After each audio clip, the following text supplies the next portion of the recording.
À l'international, French Mountains hit the heights, atteindre les sommets. Une promesse d'excellence, une promesse du plus grand domaine skiable du monde, qui est la vitrine effectivement de la montagne française, pour pouvoir donner envie, pour pouvoir accueillir, faire venir le plus grand nombre d'étrangers sur ce domaine mythique qui est le domaine skiable de France.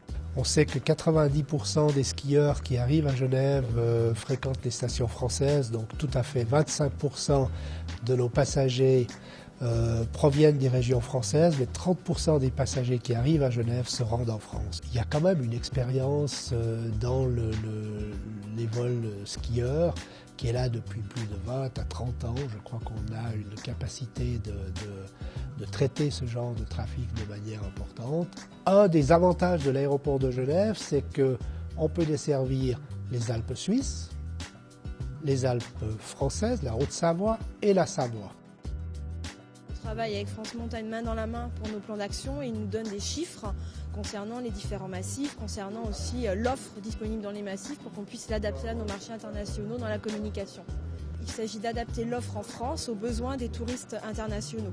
Il faut savoir utiliser nos atouts avec des mots qui leur parlent à eux, notamment en utilisant les choses qui leur parlent ces jours-ci, le prix, l'humour et quel est le mot que je pourrais employer? Le fun en anglais, donc la joie de vivre. C'est clair que les stations autrichiennes, ils ont d'abord des domaines skiables qui sont remarquables, ils ont également investi beaucoup en infrastructure, mais il y a également beaucoup d'activités qui se passent en dehors des pistes, l'après-ski, même au milieu des pistes, il y a pas mal d'activités qui sont faites, ce qui plaît beaucoup aux Anglais.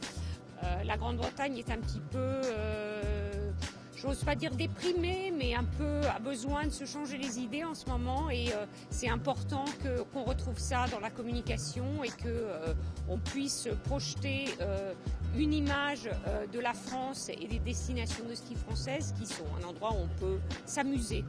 Les étrangers sont beaucoup plus festifs. Quand on a skié 3 à 4 heures, aujourd'hui, les gens 3 à 4 heures, ça leur suffit. Si on va au ski à 9 heures ou à 10 heures, on peut dire qu'à 14 heures, le ski est terminé. Donc ça veut dire qu'il faut apporter une offre différente.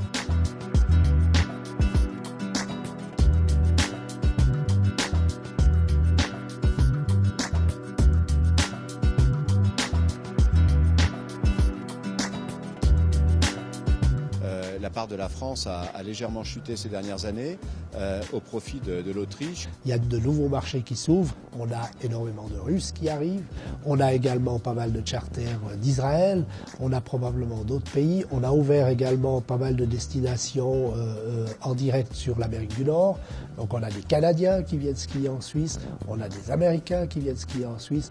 On commence à voir des pays émergents comme des Chinois, des Indiens, des Brésiliens.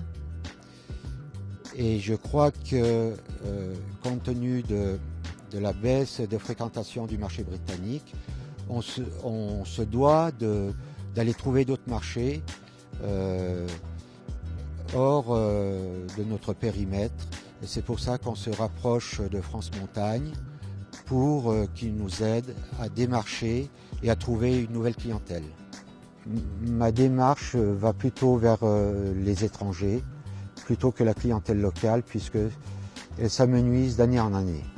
Nos gros atouts, c'est notre qualité de domaine skiable, qui est, je crois, unique au monde et les Britanniques ne l'oublient pas.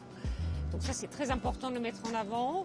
Et on peut ajouter à ça les qualités qui font la France éternelle, qui sont l'art de vivre, bien manger, bien boire. On le retrouve dans toutes les études de marché que nous faisons. Le produit est indissociable. Et c'est pas seulement avoir les chaussures de ski aux pieds, mais c'est l'expérience et avoir une expérience réellement française. Et ceux qui choisissent de venir skier en France, ils choisissent aussi ça.